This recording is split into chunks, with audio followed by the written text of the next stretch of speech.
ఈరోజు మనతో పాటు ఒక అద్భుతమైన లిరిక్ రైటర్ ఉన్నారు. చిక్రీ చిక్రీ సాంగ్స్తో ఇప్పుడు సోషల్ మీడియాలో ట్రెండింగ్లో ఉన్నారు. అది ఏంటి సార్ చిక్రీ చిక్రీ అంటే మీనింగ్ ఏంటి? ఒక గ్రామీణ నేపథ్యంలో ఉండే ఒక మొండి మొరటు బండవాడు. నేను పూర్తిగా ఆ క్షణానికి రామ్ చరణ్ గారిలా మారిపోయి చికిరి చికిరి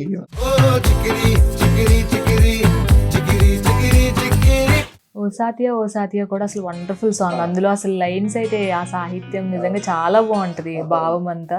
సో అవి ఆ లైన్స్ గురించి కొద్దిగా చెప్పండి సార్. ఓ సాతియా ఓ సాతియా ఒక నువ్వు ఒక నేను రామ్ చరణ్ గారి నుంచి ఏమైనా కాంప్లిమెంట్స్ వచ్చాయా ఈ చిక్రీ చిక్రీ సాంగ్ గురించి? డైరెక్టర్ గారు చెప్పారు, మీరు ఈ పాటని రామ్ చరణ్ గారు పాడుకుంటున్నారండి సెట్లో. కూసింతే సూత నీలో వగలు రాసేతారుగా ఎకరాలు నువ్వే నడిచిన సూటంతా పొర్లు దండాలు. చికిరి అనే పాట చాలా చాలా జనబాహుళ్యంలోకి దూరిపోయింది, వెళ్ళిపోయింది. ఇక్కడే కదా ఖండాంతరాలు దాటిపోయింది.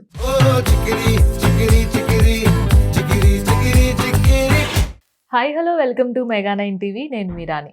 ఈరోజు మనతో పాటు ఒక అద్భుతమైన లిరిక్ రైటర్ ఉన్నారు. సో ఎన్నో సినిమాలకి పాటలను అందించారు, లవ్ సాంగ్స్ ఇచ్చారు, అటు మంచి డీజే సాంగ్స్ ఇచ్చారు. ఎంతో గొప్ప సాహిత్యం అన్నమాట. సో ఆ పాటల్లో మనకు కనిపిస్తూ ఉంటుంది. తెర ముందు ఉన్న హీరోలు వేరు, తెర వెనకాల కొంతమంది హీరోలు ఉంటారు.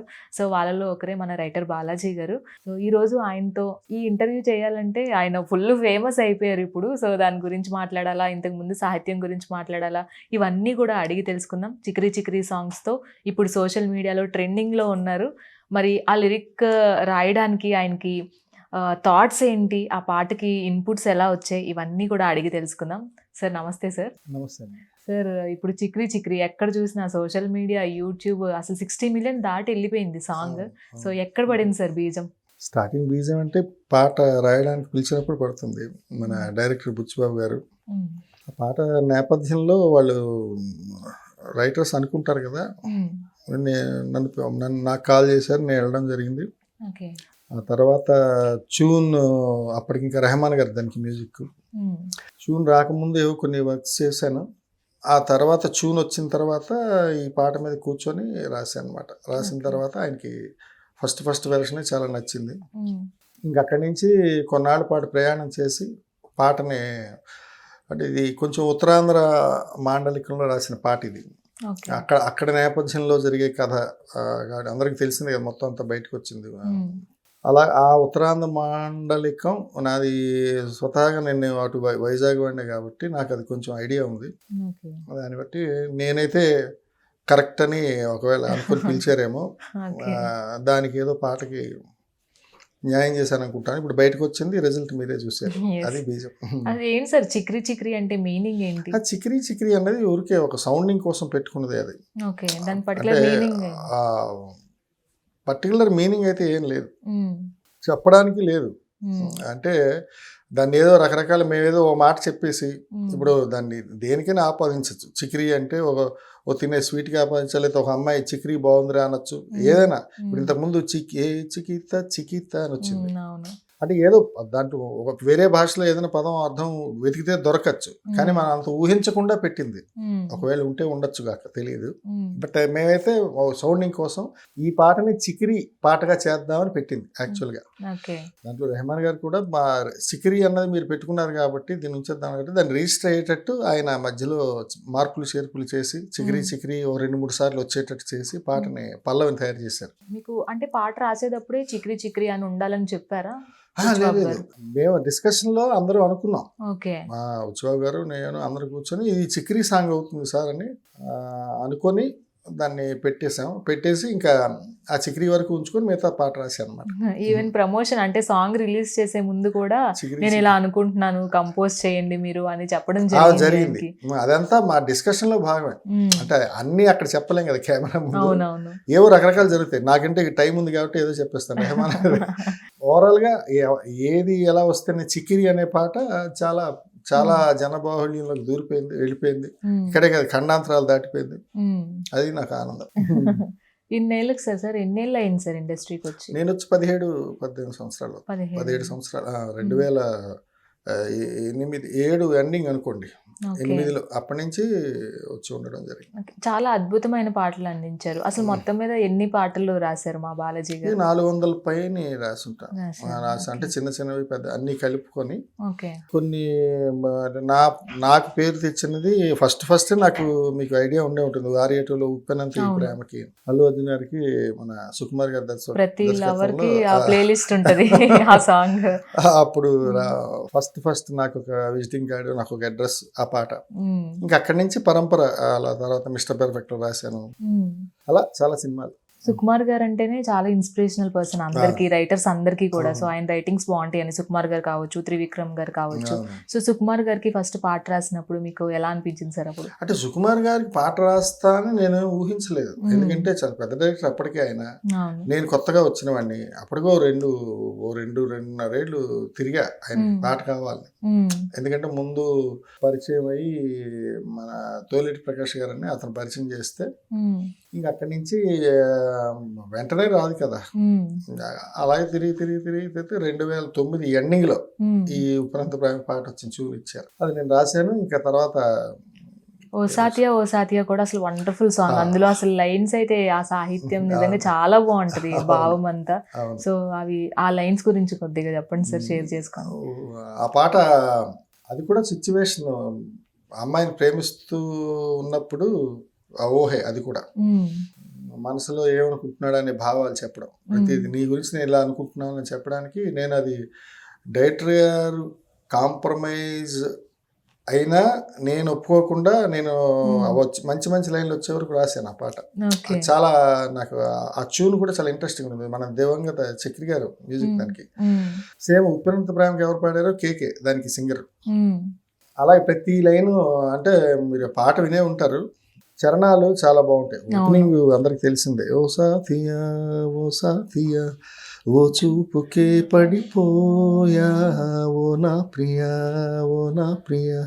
నా నుండి నే విడిపోయా, ఒక నువ్వు ఒక నేను ఒకటైతేనే కదా ప్రేమ, ఒక చోటే అనుకుంటే మన ఇద్దరిది చిరునామా, నా మనసంతా చెరిపి నీ రూపం గీసావే, నీ బరువే మోపి నన్ను తేలిక చేశావే, నీ శకునం కోసం చూసే ప్రతి సెకనుకు నిమిషాలెన్నో, నీ హృదయం కోసం వేసే ప్రతి అడుగున దూరాలెన్నో, కంటిరెప్ప ఎప్పుడు చెయ్యలేదు చప్పుడు, నిన్ను చూడనప్పుడు సూటిగా, దూరం ఉంటే అమ్మలా దగ్గరుంటే బొమ్మలా, గంటకొక్క జన్మలా ఉందిగా. అలాగా దాంట్లో మంచి లైన్లు ఉంటాయి. మన అంటే చరణం నాకు సరిగ్గా గుర్తులేదు. నా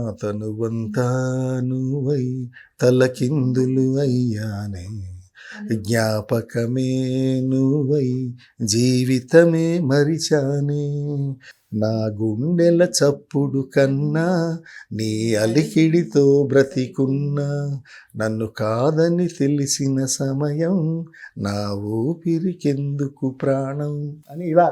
అంటే చాలా హిట్ హార్డ్ అన్నమాట అసలు ఆ చరణంలో. చాలా బాగుంటాయి. అప్పుడు నిజంగా చాలా మంది హమ్ చేస్తూ ఉండేవాళ్ళు. చాలా మంది నేను చూసి ఆశ్చర్యపోయాను. ఈ మన ఇంటర్వ్యూస్ లో కొన్ని నేను చెప్పిన వాటి కింద కామెంట్స్ లో ఆ పాట రాసింది మీరా బాలాజీ గారు అని చాలా మంది రాశారు. నేను ఫేవరెట్ ని, నేను ఫ్యాన్ ని అని ఆ పాటకి. నేను కూడా ఏ బాబు ఆ పాట ఎప్పుడు వచ్చి ఆల్రెడీ 13 ఏళ్ళు అవుతుంది, ఇప్పటికీ వింటూనే ఉంటారు ఆ సాంగ్. 2012లో వచ్చింది. అండ్ ఇంకొకటి నాని అన్న సాంగ్ ఒకటి రాశారు, ఏమండో ఈ నాని గారు. అసలు ప్రతి ఇంట్లో ఉంటది ఆ పాట అయితే, చిన్న పిల్లల దగ్గర నుంచి పెద్దవాళ్ళ వరకు కూడా. సో ఆ పాటతో నెంబర్ అది సరదాగా పాడుకునే జోయిట్ అనమాట. అది దాని నేపథ్యం యాక్చువల్గా నేను చెన్నై వెళ్ళి దేవశ్రీ గారి స్టూడియోలో రాసింది. అది అక్కడే రాస్తాం. దేవి గారికి ఏ పాట రాసినా అక్కడికి వాళ్ళ ఇంటికి వెళ్ళి, వాళ్ళ ఇంట్లోనే స్టూడియో. అయితే ఆ వెళ్ళినప్పుడు ఇంకా ట్యూన్ కాలేదు, నేను వెళ్ళేటప్పటికి ఇంకా ట్యూన్ అవ్వలేదు. వచ్చి నేనున్నా అంటే మన దిల్ రాజు గారు కూడా వచ్చారు అప్పుడు సిట్టింగ్కి. వస్తే ఆయన మేము ముగ్గురు ఉన్నాం, నేను దేవి గారు దిల్ రాజు గారు కూర్చుంటే, ఏంటి ఆలోచించావు దేవి అని అంటే, అదే ఆలోచిస్తున్నాను సార్, ట్యూను చేస్తాను ఏదో అంటున్నా. అయితే కాదు, ఎందుకు ఆలోచించడం, దాంట్లో ఒక ఒక సీన్లో ఏమండో నానిగారు అని పిలుస్తాను సాయి పల్లవి. ఓకే. చెప్పండి చిన్ని గారు అంటాడు నాని. అన్న ఆ గారు 2 పదాల పట్టేస్తారు. మీద ఎందుకు చేయకూడదు పాట అన్నాను. ఓకే. అంటే ఏమండో ఈ నాని గారు అంటే చెప్పండు ఈ చిన్ని గారు అన్నారు వెంటనే దేవి గారు. చూన్ పాట అయిపోయింది నేను వస్తాను చెప్పి ఆయన వెళ్ళిపోయారు. ఇంకా అక్కడి నుంచి ఓ పావు గంటలో చూన్ ఆయన పల్లవి చేసేసారు. నేను అక్కడ కూర్చొని రాస్తున్నాను. ఈ లోపల చరణాలు వచ్చేసాయి. అలాగ అది మంచి అంటే నాకు కూడా ఈ లవ్ సాంగ్స్లో కొంచెం దాని ఫన్నీ ఎలిమెంట్స్ ఉంటాయి దాంట్లో. పాలబూతు దగ్గరున్నా వాలీబాల్ ఆడుతున్నా వచ్చే పోయేదారిలోనా నిన్నే చూస్తున్నా మేడ మీద బట్టలంటూ వీధిలోన కూరలంటూ ఏదో సాకు చెప్పి ఇంట్లో నిన్నే వెతుకుతున్నా బాత్రూములో నేను లవ్ సాంగ్ పాడేసి నిన్నట్ట పడగొట్టే ట్రైలే వేసా నీ పేరు పక్కింటి పిల్లాడికే పెట్టి బుగ్గల్ని గట్టిగా ముద్దెట్టేసా ఇలా ఉంటుంది. చెప్పిన అనమాట. ఏమండో నాని గారు చెప్పండు ఈ చిన్ని గారు ఇలా ఉంటుంది. అసలు పాటకి ఒక ఫ్లేవర్ నే యాడ్ చేస్తాయి లిరిక్స్ అసలు చాలా బాగుంటాయి సార్. అంటే పాట ఇప్పుడు ఆర్టిస్ట్ అనుకోండి ఒక సీన్ చెప్తారు, దానికి వేరియేషన్స్ ఉంటాయి, జోనర్స్ ఉంటాయి, ఇలా చేయాలి. ఇప్పుడు మన ఫర్ ఎగ్జాంపుల్ రామ్ చరణ్ గారు ఇందులో ఒక స్పోర్ట్స్ మ్యాన్ రగ్గుడ్ లుక్ లో కనిపించాలి, అలా కాకుండా గేమ్ చేంజర్ లో ఒక ఆఫీసర్ లా కనిపించాలి, ఇలా ఉంటది. కానీ లిరిక్స్ రాసేటప్పుడు అలా ఏమైనా ఇదా కాదు ఇలా రాయాలి, ఇలా కాదు ఇది రాస్తే బాగుంటది అని ఏమైనా ఫ్లేవర్స్ ని టచ్ చేస్తూ మార్చుకుంటూ ఉంటారా సార్ ఏదైనా పాట? అంటే సిచ్యువేషన్ ఉన్న పాటలకి సిచ్యువేషన్ పరంగా ఉంటాయి. ఒక ఏదో ఓ లవ్ సాంగ్ అంటే మనసులో భావాన్ని చెప్పడం లవ్ అంటే సిచ్యువేషన్ పరంగా ఇంకేదో సిచ్యువేషన్ ఉన్నప్పుడు ఆ సిచ్యువేషన్ తగ్గట్టుగా దర్శకులు చెప్తే మేము విని రాసేది. ప్రతి దగ్గర ఇప్పుడు ఈ జూయిట్ ఉంది, దీనికి సిచ్యువేషన్ ఏమి ఉండదు, ఒక జూయిట్ అంతే, ఇద్దరు పాడుకుంటారు సరదాగా. ఒకసారి లవ్ అని అనిపించింది, వాళ్ళిద్దరికి కలుసుకుంటారు, వెంటనే పాట వస్తుంది, అబ్రప్ట్ గా పాట వస్తుంది. అప్పుడు ఏంటో ఆలోచించి సాహిత్యం రాయక్కర్లే, సరదాగా ఇలాంటివి ఏమైనా నేనేం చేశాను నువ్వేం చేసావు, నేను ఇలా చేశాను నీకోసం, నేను ఇలా చేశాను ఏదో అనుకుని రాసేస్తాం. సిచ్యువేషన్ వచ్చినప్పుడు మాత్రం కొంచెం దాంట్లో కూర్చొని రాయాల్సి వస్తుంది. అంటే ఏదన్నా ఒక పేథోస్ సాంగ్ ఉంది, విడిపోతారు, కారణాలు ఉంటాయి, ఆ కారణాలు నేను తప్పు చేయలేదు కానీ నువ్వు నన్ను వదిలేసావు, లేకపోతే ఏదో ఫీల్ సరే నిన్ను వదిలేశాను కాబట్టి నేను ఫీల్ అవుతున్నాను అని ఏదో చెప్పడం ఉంటుంది.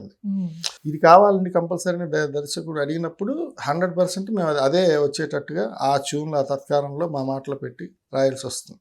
ప్రతిదానికి సందర్భమేనండి, సందర్భం ఏమీ లేదు, ఒక జూయిట్ అండి నార్మల్ అన్నప్పుడు మాకు నచ్చినట్టు రాస్తాం. నేను ఏమండో నాన్నగారు రాసే పాట రాసింది అలాగే రాశాను. అంటే ఏదో సరదాగా ఆ 4 నిమిషాలు ఎంజాయ్ చేయాలి అంతే పాటని. ఒక ఇద్దరు ప్రేమికులు అప్పుడే ప్రేమించుకున్నారని తెలిసిన వెంటనే వచ్చే పాట ఏంటి సరదా ఇంకా ఎంజాయ్ చేస్తారు, ఫ్రెష్ గా ఉండాలి, అంతే, చాలా ఫన్నీగా ఉండాలి అంతే. అలా చిక్రీతో అసలు ఎన్ని మెమరీస్ ఉన్నాయి సార్, లెక్క పెట్టలేని మెమరీస్ ఉండే ఉంటాయి. చిక్రీ బాగుంటాయి, ఎందుకంటే పాట నన్ను పిలిచిన దగ్గర నుంచి ఫస్ట్ ఎక్సైట్మెంట్ ఏంటంటే నేను రామ్ చరణ్ గారికి ఎంతవరకు రాయలేదు. ఫస్ట్ ఎక్సైట్మెంట్ నేను స్వతహాగా చిరంజీవి గారి అభిమాని, ఆయనకి రాయాలని ఎప్పుడు కోరిక, ఆయనకి రాయలేదు ఫస్ట్. నెక్స్ట్ ఏంటంటే రామ్ చరణ్ గారు రాయలేదు, అది ఫస్ట్ ఇదనమాట నాకు. తర్వాత ఏఆర్ రెహమాన్ గారు, అంటే ఆయన ఆస్కార్ విన్నరు, అది biggest music director industry. Next Buchibabu గారు బ్లాక్ బస్టర్ ఇచ్చిన ఉపేంద్ర డైరెక్టర్, ఆయనకి పాటలు అంటే బాగా ఇష్టం. అంటే పాటల్లో ఆయన కూడా అన్నాడు, మన మీరు ఇందాక చెప్పిన నా ఇష్టంలో సార్ నా గుండెల చప్పుడు కన్నా నీ అలికిడితో బతికున్నాను రాశారు సార్. అప్పుడు 13 ఏళ్ల క్రితం పాటను గుర్తుపెట్టుకుని ఆయన చెప్తున్నారు నాతో. నాకు ఆశ్చర్యం వేసింది, అంటే ఇంత గుర్తుంటుందని. అంటే లిరిక్స్ మీద ఇంట్రెస్ట్ ఉంటేనే అలాంటివి వస్తాయి. అలాగా ఆయన పిలవగానే ఇంకా 3 కాంబినేషన్ అనేది చాలా పెద్ద కాంబినేషన్. ఆ పాట వచ్చే ఎక్సైట్మెంట్ కోసం అదే ఆ ఎక్సైట్మెంట్లో ఏవో రకరకాల పాటలు రాశాను, రాశాను. కానీ ఓవరాల్గా ఇప్పుడు ఏదైతే ఒకటి వచ్చిందో అదే వచ్చింది. ఆ తర్వాత నేను ఇక్కడ ఓకే అయిన తర్వాత మేము రెహమాన్ గారి స్టూడియోకి వెళ్ళడం, అక్కడ రెహమాన్ గారి పక్కనే కూర్చొని వర్క్ చేయడం, అంటే ఇదంతా ఏదో చిన్న అచీవ్మెంట్, నాకు ఒక మైల్ స్టోన్ నిజం చెప్పాలండి లైఫ్లో. ఒక దగ్గర ఆగి ఒకసారి ఇలా చూసుకుంటే పక్కన రెహమాన్ గారు, యువతల పక్క రామ్ చరణ్ గారు, బుచ్చిబాబు గారు, అందరితో వర్క్ చేశాన్న ఫీలింగ్ అనేది చాలా బాగుంటుంది. లిరిక్స్ చూసుకున్నట్లయితే చాలా డిఫరెంట్ గా ఉంది. ఇప్పుడు వరకు మీరు రాసిన లిరిక్స్ కంటే కూడా ఇది చాలా అసలు ఒక అంటే మాస్ అనేది అందులో కనిపిస్తుంది ఆ లిరిక్స్ లో. దానిపైన ట్రోలింగ్స్ కూడా వస్తున్నాయి సార్. ఏంటి ఇలాగా ఇలాగా అన్నట్లుగా చరణంలో పర్టికులర్ గా కొన్ని లిరిక్స్ అయితే ఇంకా విపరీతంగా ట్రోల్ అవుతున్నాయి. దానికి ఎలా అనిపిస్తుంది మీకు? ట్రోలింగ్ అన్నది సహజం. అంటే ఆ, నేనేమి ఊహిస్తానంటే పాటలోకి వెళ్ళి మ్యూజిక్తో పాట అలా వెళ్ళిపోకుండా, అంటే వినేసే వదిలేయకుండా పాటలోకి వెళ్ళి పాటలో లిరిక్స్ని చూసి లిరిక్స్లో అర్థాలు వెతికి అంతవరకు వెళ్తున్నారంటే వాళ్ళు కూడా అభిమానులే. గొప్పే. అంతమంది 10 మంది ఉంటారండి. ఎంత మంచివాడైనా ప్రపంచంలో 10 మందికి ఇష్టపడాలని రూల్ ఏం లేదు. దాంట్లో ఒక ఇద్దరికి పడదు ఖచ్చితంగా. అంటే మనుషులకి ఇలా ఉన్నప్పుడు పాటకి ఏముంది, అన్ని 60 మిలియన్ వ్యూస్ లో అది కూడా ఒక యాడ్ చేస్తుంది పాటకి. వాళ్ళది అంతే, వాళ్ళు కూడా పాపం ఏదో వాళ్ళ అభిమాన హీరో అను, లేకపోతే వాళ్ళకి సాహిత్యం తెలుసునను, లేకపోతే వాళ్ళు నేను బాలాజీ నుంచి ఇలాంటి లిరిక్స్ ఊహించలేదనో ఏదో ఫీలింగ్ వాళ్ళకి ఉంటుంది. లేదు నాకు నచ్చలేదు, నాకన్నా నువ్వు గొప్పగా ఏం రాయలేదు, అరే ఏవో ఉంటాయి వాళ్ళకి. కొన్ని అసహనం వ్యక్తం చేస్తూ ఉంటారు. అది పాపం వాళ్ళు మనసులో దాచుకోకుండా బయటికి చెప్పారు చూడండి. లిరిక్స్ ట్రోల్ చేయండి, ట్రోలింగ్ అంటే బయటికి చెప్పడం, అది గ్రేట్ థింగ్. అది నాకు నచ్చింది. నేను చెప్పాలి అంటే ఒకవేళ ఏమో నేను కూడా తప్పు రాసి ఉండొచ్చు, తప్పు చేసి ఉండొచ్చు, కానీ ఈ పాట వరకు అయితే నేనే తప్పు చేయలేదు. ఒక గ్రామీణ నేపథ్యంలో ఉండే ఒక మొండి మొరటు బండవాడు, అతనికి ఏ ఫీలింగ్ వచ్చిందో ఆ కథానాయకుడికి, అతను ఏ భాషలో ఉన్నాడో, ఏ ఎన్విరాన్మెంట్లో ఉన్నాడో, ఏ పరిస్థితుల్లో, ఆయన పెరిగిన వాతావరణం ఏంటో, అక్కడ పుట్టిన ఒక ఉత్తరాంధ్ర మాండలికంలో వచ్చిన పాట, అది ఆయన పాటే, నాకు సంబంధం లేదని చెప్పాను. ఆయన క్యారెక్టర్ సంబంధించిన అంతే, ఆయన క్యారెక్టర్ ఆయన పాడుకుంటాడు. నేను దాంట్లో పూర్తిగా మమేకం అయిపోయి, నేను పూర్తిగా ఆ క్షణానికి రామ్ చరణ్ గారిలో మారిపోయి రాసిన పాటే. మొత్తంగా రామ్ చరణ్ గారికి ఇవన్నీ అంతే. అంటే ఒకసారి ఆ సినిమా వచ్చిన తర్వాత మేబీ ఈ ట్రోలర్స్ అంతా కూడా ఇంకా వాళ్ళ ఒపీనియన్ ని మార్చుకుంటారేమో అని కూడా అనిపిస్తుంది. ఎవరి పాటనైనా అర్థం కాకపోతే ఎవరైనా విమర్శిస్తారు. ఇప్పుడు సరస స్వర సుర ఝరి గమనమౌ సామవేద సారమిది నే పాడిన జీవన గీతం అంటే కింద ఏం రాయాలి సార్? ఇదేంటి సరస ఎవరు రాయడానికి ఉండదు, ఎందుకంటే దాని గురించి పట్టించుకోరు. నేను అంటే మామూలుగా అందరికీ అర్థమయ్యే అలతి పదాలతో ఈజీగా ఉండి అర్థమయ్యేటట్టు రాశాను కాబట్టి దాంట్లో అర్థం వెతుకుతున్నారు. దాన్ని పట్టించుకోరు. అలా పట్టించుకోని వాళ్ళకన్నా వీళ్ళు బెటర్ కదా, అంత గొప్ప పాటలు అవి, వీళ్ళు బెటర్ కదా. పాటలే సినిమాకి ప్రాణం సార్.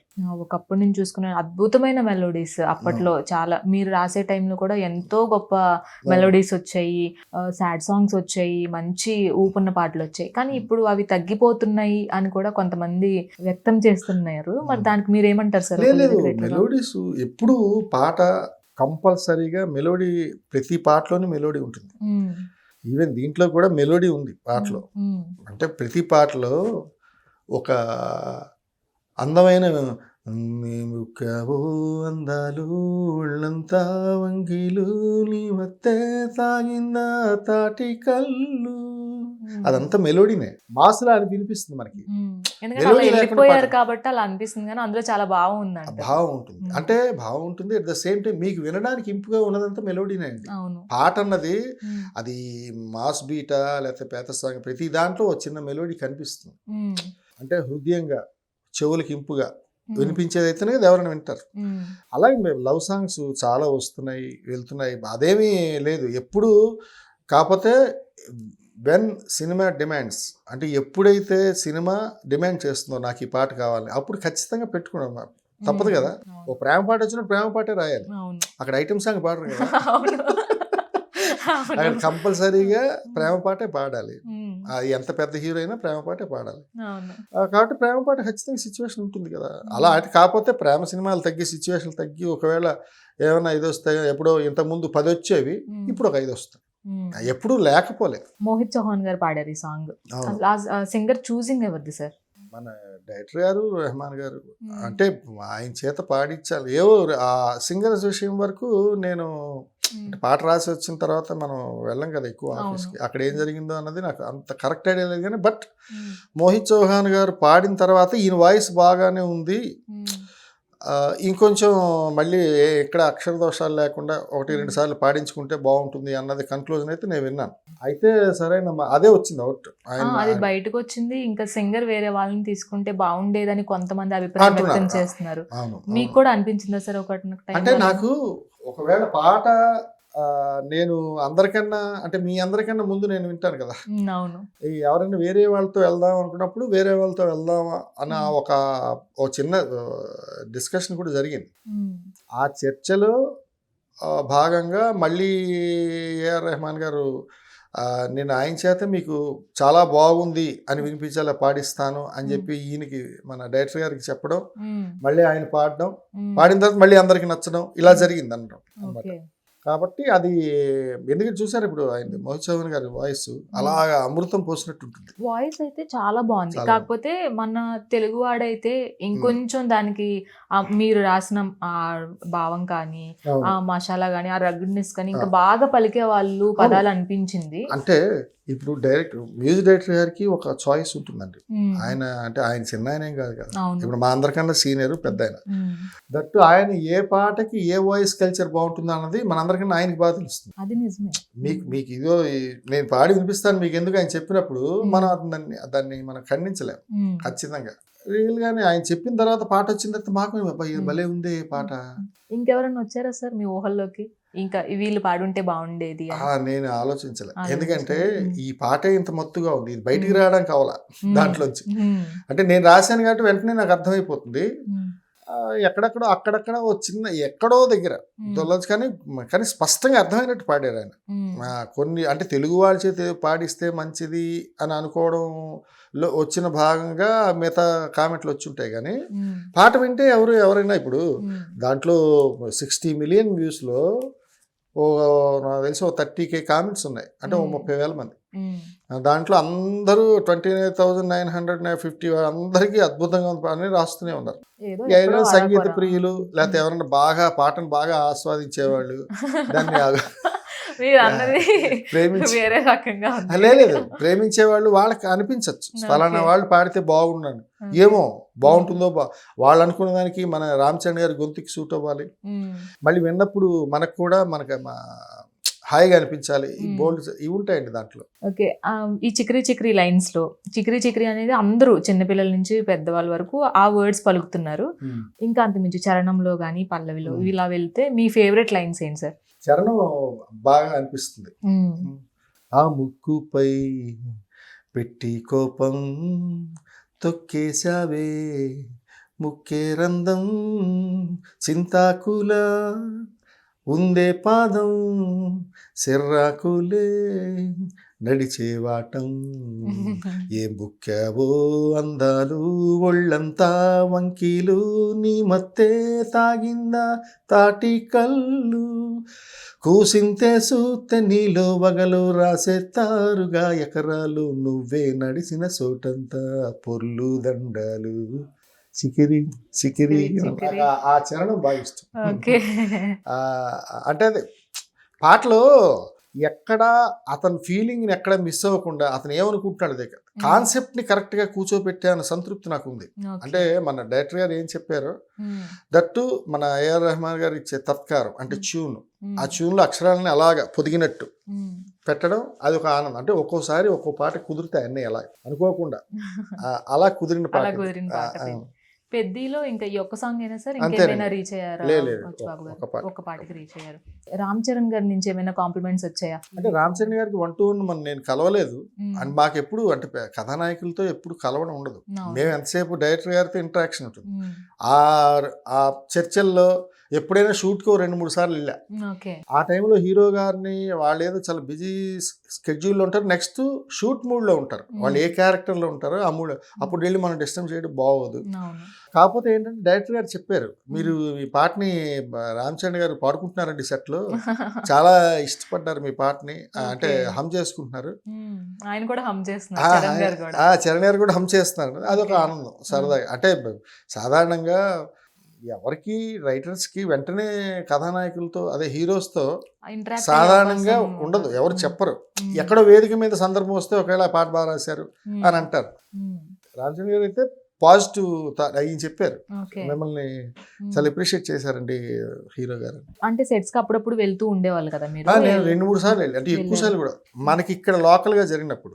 ఈ పాట ఇప్పుడు శ్రీలంకలో జరిగింది, పూణేలో జరిగింది, మైసూర్లో జరిగింది, నెక్స్ట్ వికారాబాద్ అడవుల్లో ఎక్కడో జరిగింది, మళ్ళీ లోకల్ గా ఎక్కడో జరిగింది, నేను వెళ్ళలేదు. బట్ మనం షూట్ టైంలో వెళ్ళేటప్పుడు కూడా ఆర్టిస్టులతో మాట్లాడడం కాదు, వాళ్ళ మూడ్ వేరే ఉంటుంది. అంటే చూసారా ఎలా ఉండేవాళ్ళు? పోనీ అంటే ఇంటరాక్ట్ అవ్వే అవకాశం రాకపోయినా చరణ్ గారు ఎలా నేను చూసాను ఉండేవాళ్ళు అనేది? ఓన్లీ షూట్ లో. ఇప్పుడు మన పెద్ద గ్లింప్స్ వచ్చింది కదా స్టార్టింగ్, ఈ బ్యాట్ తో కొట్టేది, ఆ షూట్ రోజు అక్కడే ఉన్నాను. అబ్బా, ఓకే. షూటింగ్ అంతా చూశాను.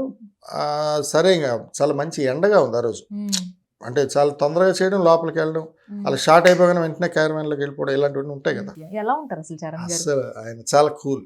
ఓకే. రామ్ చరణ్ గారు అంటే మామూలుగా నేను చెప్తే అతిశయోక్తి అవుతుంది, మనుషుల్ని ఎవరిని అంటే ఎవరైతే ఫ్యాన్సో లేకపోతే మిగతా వాళ్ళు ఎవరు వచ్చినా కానీ, వాళ్ళు ఎవరైనా కానీ ఆయన అసలు చాలా బాగా రిసీవ్ చేసుకుంటారట. అంటే నేను వెళ్ళినప్పుడు చూశాను, చాలా దీనిగా ఉంటారు, డౌన్ టు ఎర్త్. అంటే అతనికి అవసరం లేనంతగా ఉంటారు, అంత ఎవరు ఉండలేరు కదా. నాకు జస్ట్ లైక్ నేను ఒక వాటిలో చెప్పంటే డైమండ్. డైమండ్. అంటే మనిషికి ఏ మనిషి అయినా అండి, ఇక్కడ మంచితనం ఉండాలి, ఇక్కడ మంచితనం వేరు, ఇక్కడ మంచితనం వేరు. ఆయన by his nature is a very sweet person. Megastar వారసత్వం అక్కడ బయటపడింది. నిజంగానే చాలా చాలా దీనిగా మాట్లాడతారు. అంటే నేను కలవలే కానీ ఎవరు వచ్చినా, ఎదురుగుండా ఎలాంటి వాళ్ళు వచ్చినా దగ్గరికి వెళ్ళి ఇలాగా ఒంగోని షేక్ హ్యాండ్ ఇచ్చి అలా మాట్లాడతారు. నేను చూసా దూరం. తన స్థాయిని మర్చిపోయి చాలా ఎవరు ఎంత స్థాయికి వస్తే ఆ స్థాయికి వచ్చి చేస్తారు. అది చాలా గ్లోబల్ స్టార్ అయ్యారు. చాలా నాకు రామ్ చరణ్ గారు భలే ఇష్టపడ్డారు. అంటే చిరంజీవి గారి తర్వాత ఆయన చూస్తే నాకు ఆయన వ్యక్తిత్వం అంతా అందరూ చెప్తుంటే మెయిన్ నిజంగా అలా ఉంటారా అలా అనిపిస్తుంది కదా. శ్రీదేవి గారి కూతురు జాన్వీ కపూర్ ఈ పాటలో ఆవిడ కూడా భాగం అవడం, అసలు ఆవిడ లుక్స్ కి, ఆవిడ స్టైల్ కి, ఆవిడ న్యాచురల్ గా ఉండడం గానీ, ఆ మొరటతనంగా కూడా తనను కూడా చూపిస్తున్నారు. అంటే పల్లెటూరు అమ్మాయి ఎలా ఉండాలి ఏంటి అనేది కూడా, అది కూడా చాలా హిట్ అయిపోయింది, బాగా రీల్స్ కూడా చేస్తున్నారు. జాన్వీ గురించి మీ అభిప్రాయం? జాన్వీ కపూర్ గారు కూడా సిచ్యువేషన్, నాకు డైరెక్టర్ గారు ఇక్కడ నాకు తెలిసిందంత ఒకటే, డైరెక్టర్ గారు ఏం చెప్పారో ఆవిడ క్యారెక్టరైజేషన్, అంటే హీరోయిన్ తల క్యారెక్టరైజేషన్ అదే కనిపించింది పాటలో. అంటే అంత మరి చెప్పినట్టే ఉన్నారన్నమాట. ఆయన అలాగే ఉన్నారు, ఈవిడ అలాగే ఉన్నారు. కాబట్టి పాట అందుకే అంత సక్సెస్ అయింది. సందర్భానుసారం వస్తుంది కదా పాట అనేది ఏదైనా, ఆ సందర్భానికి అలా సరిపోయింది యాప్ట్గా. నాకు డైరెక్టర్ గారు చెప్పినప్పుడు ఇలా ఇలా ఉంటుంది, ఆవిడ యాటిట్యూడ్ ఇలా ఉంటుంది, ఆవిడ ఆలోచించే విధానం అలా ఉంటుంది, లేకపోతే ఆవిడ మాట్లాడే విధానం, లేకపోతే ఆవిడ బిహేవియర్, అది చెప్పినప్పుడు ఏదైతే చెప్పారో అవన్నీ ఈ పాటలో కనిపించాయి. అలాగే మన హీరో గారు కూడా ఆయన ఏం చెప్పారు అదే ఉంది సేమ్. అందుకు పాట అలా యాప్ట్కి సరిపోయింది. నేను ఊహించిన అనుకున్నాను, అయితే కరెక్ట్ గానే రాశాను అని. మీరు ఇంతకుముందు చెప్పారు చిరంజీవి గారి అభిమానని. అవును. చిరంజీవి గారి ఆ పాటల్లో ఫస్ట్ నుంచి అప్పట్లో 90s సాంగ్స్ అయితే ఇప్పటికీ అందరూ, ఇప్పుడు ఎన్ని పాటలు వచ్చినా వదిలేస్తున్నాం కానీ అక్కడే ఉండిపోతున్నాం, అందరం స్టక్ అయిపోయాం. మీకు ఇష్టమైన పాట ఏంటి సార్? ఇది నాకు చాలా ఇష్టం అండి. అదేంటంటే చిరంజీవి గారు ఇంచుమించు అంటే నా చిన్నప్పటి నుంచి ఒక 25-30 years నా జీవితం ఆయనే బతికేశారు. అంటే అంత ఇష్టం అనమాట ఆయనకి. చిన్నప్పుడు మేము అభిమానులుగా ఉండి ఆ సినిమాలకి వెళ్ళే విధానం, సినిమా రిలీజ్ అవుతుందంటే ఆ థియేటర్ల దగ్గరికి వెళ్ళి నించోడాలు, ఆ టికెట్లు సంపాదించడం కోసం, టికెట్ వస్తే అదేదో మేము ఒక ఆస్కార్ అవార్డు వచ్చినట్టు ఫీల్ అయిపోవడం చిన్నప్పుడు. ఇప్పుడు నేను నిక్కలు హాఫ్ ప్యాంట్ వేసుకునే నుంచి నేను ఆయనకి చిరంజీవి గారి అభిమాని. తెలియదు అది క్రేజ్, అంటే ఆయన ఫైట్, ఆయన డ్యాన్స్, ఈ రెండే ముందు ముఖ్యం. ఆ తర్వాత ఆయన కామెడీ టైమింగ్, ఇంకా చిరంజీవి గారికి తెలిసింది కదా, యూనివర్సల్ స్టార్ ఆయన. మనం ఎక్స్ప్లెయిన్ చేయాలంటే ఈ రోజు 10 రోజులు పడుతుంది ఆయన గురించి ఎక్స్ప్లెయిన్ అంటే అందరూ చెప్పిందే ఏదో చెప్పకుండా. చిరంజీవి గారు అంటే నేను అందుకే ఒకసారి కొటేషన్ రాసుకున్నారా సార్ చిరంజీవి గారి కోసం? చాలా రాస్తాను. అంటే నేను ఎప్పుడు చెప్పలేదు, నేను మళ్ళీ ఆయనకి పాట రాసిన రోజు నేను మీ అభిమానిని అని చెప్తా. అంతవరకు నేను చెప్పనని ముందు అనుకున్నా, ఎందుకంటే నేను ఉన్నది ఇండస్ట్రీలో కాబట్టి. మళ్ళీ చిరంజీవి గారు రాసినప్పుడు చెప్దామని దాచిపెట్టుకున్నా. ఏవైనా ఒక్క లైన్ చెప్పొచ్చు కదా. ఆయన పుట్టినరోజుకి మొన్న రాశా అనమాట. సముద్రం సముద్రమే, ఆకాశం ఆకాశమే, చిరంజీవి చిరంజీవే. ఈ మూడింటికి ఉపమానాలు లేవు. ఓకే. అంటే చిరంజీవి మరోలా ఉంటారని, లేదా సముద్రం మరోలా ఉంటుందని, ఆకాశం మరోలా ఉంటుందని చెప్పలేం కదా. ఆకాశాన్ని వేరే దాంతో ఆకాశాన్ని పోలుస్తాం. అలాగే చిరంజీవి గారిని దేంతో పోల్చలేము. చిరంజీవి అలా అది చాలా రాస్తా ఆయన మీద. నా మనసుకి ఎందుకు దగ్గరగా ఉంటారు ఆయన, చాలా దీనిగా ఉంటారు, అందుకు అంత అభిమానం. ఇంట్లో వాళ్ళని చూసి ఏమైనా లిరిక్స్ అలా ఇలా ఉన్నారు కదా అని ఏమైనా లిరిక్స్ యాడ్ చేసినవి ఉన్నాయా సార్? అంటే ఇంట్లో కూడా ఎప్పుడైనా మనం పాట రాస్తున్నప్పుడు మధ్యలో ఆటవిడుగా ఒకసారి బయటకు వచ్చి, నా రూమ్ నుంచి బయటకు వచ్చి ఎవరు కనిపిస్తే వాళ్ళతో, పిల్లలతోటి, మా అమ్మగారితో, లేకపోతే నా మిసెస్తో అలా ఏవో మాట్లాడుతుంటాం ఇంట్లో మామూలు. అంటే కవితలకు ఇల్లు కాబట్టి అక్కడ కవిత్వమే ఉంటుంది. ఏదో రాసారా సార్ కవిత్వం ఏ రోజైనా? రాశారు అప్పట్లో. అంటే సాధారణంగా ఎవరు భార్యకి రాయరుగా. ఏ ప్రియురాలు అయితే రాస్తారు. ఏ ప్రియురాలు లేరండి. ప్రియురాలు ఉండే మొహమా ఇది? అదే నేను మొన్న ఎప్పుడు అన్నాను, మా ఆవిడ పేరు మణి, వీళ్ళ అమ్మగారు ఊరు తుని, వాళ్ళు కని నా మీద వదిలేశారు పడమని. అలాగేదో అంటే ఇంట్లో వచ్చినప్పుడు సరదాగా చెప్తుంటాను, నవ్వుతుంటారు అలా.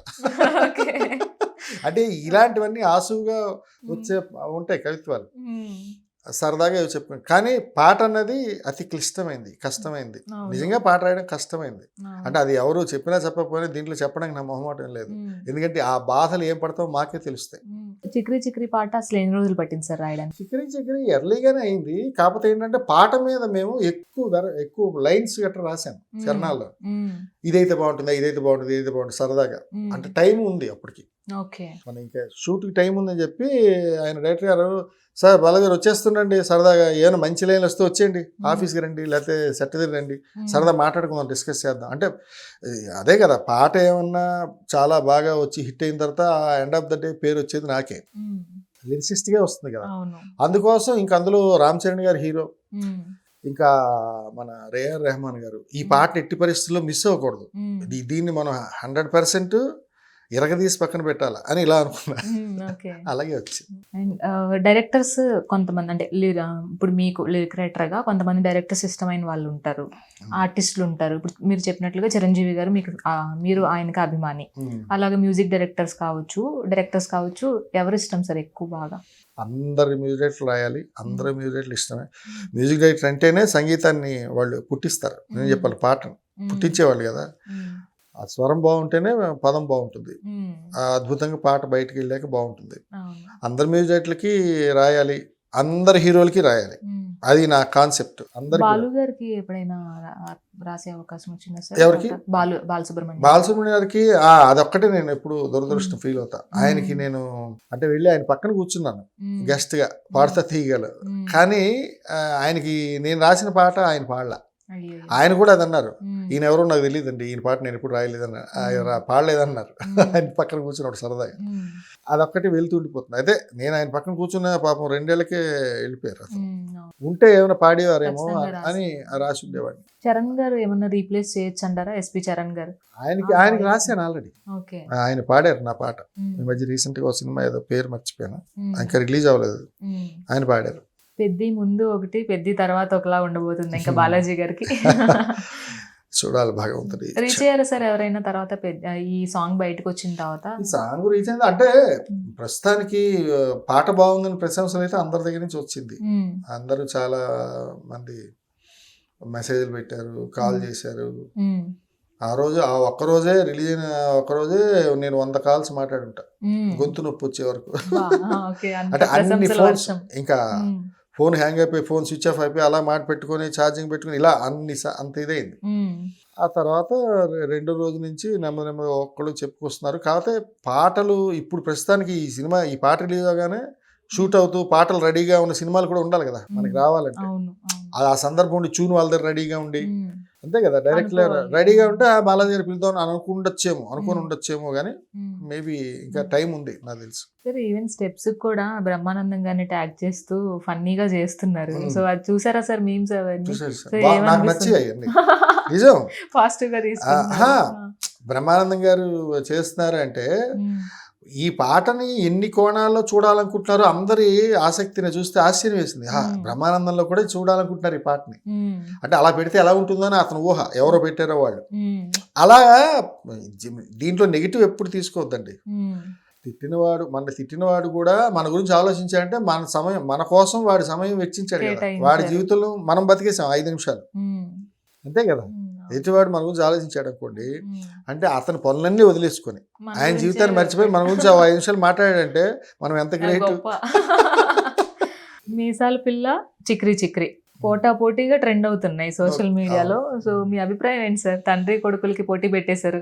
పోటీ కాదు, అక్కడ నాకు నా ఫేవరెట్ హీరో, ఇక్కడ వారి తనయుడు. అది ఫస్ట్ టైం రాస్తున్నాను కాబట్టి హ్యాపీ. 2 పాటలు బాగున్నాయి, హ్యాపీ నాకు.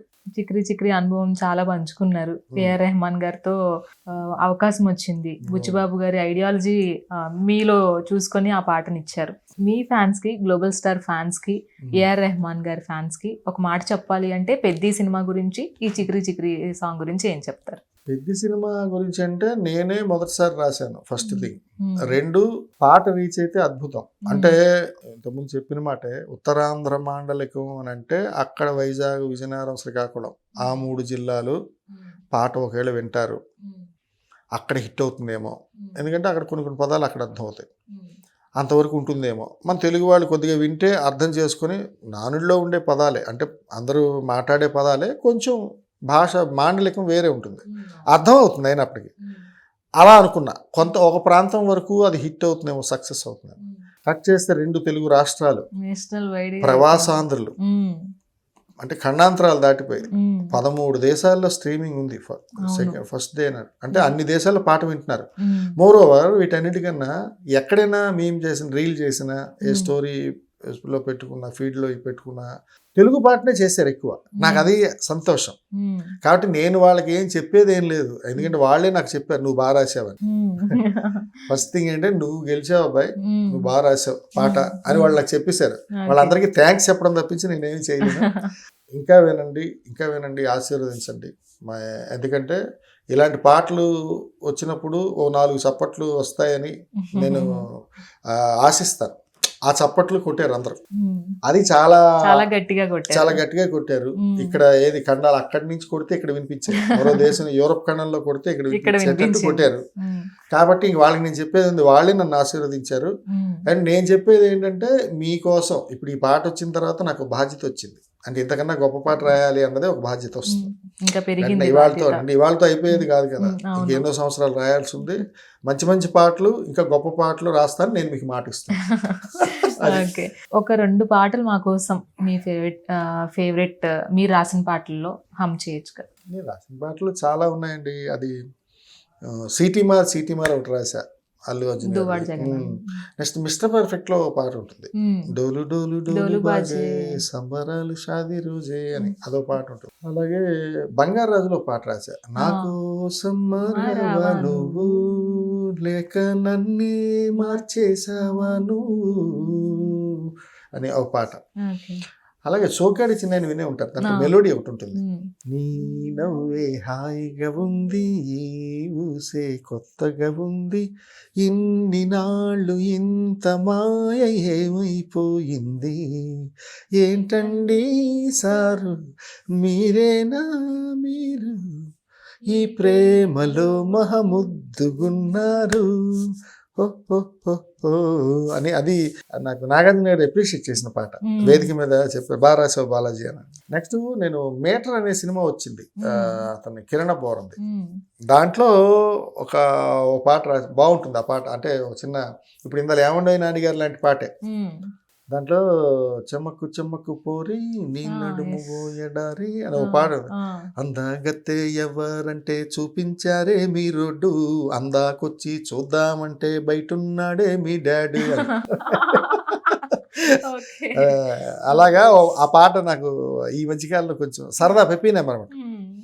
Thank you so much sir. Thank ఒక you. మంచి పాట ఇచ్చారు. ఇప్పుడు వరకు ఎన్నో అద్భుతమైన పాటలు ఇచ్చారు. ఇప్పుడు ఇంకొక సరికొత్త పాటతో దేశాల్లో నిలిచిపోయారు Thank you. బాలాజీ Thank గారు. you. సో ఇంకా ఇలాంటి మరిన్ని పాటలు మళ్ళీ మీ ముందు నుంచి రావాలని కోరుకుంటూ thanks for giving this your మీ వాల్యుబుల్ టైం ని మాకు ఇచ్చారు. Thank thank you. You so Thank you. Much sir. Thank you.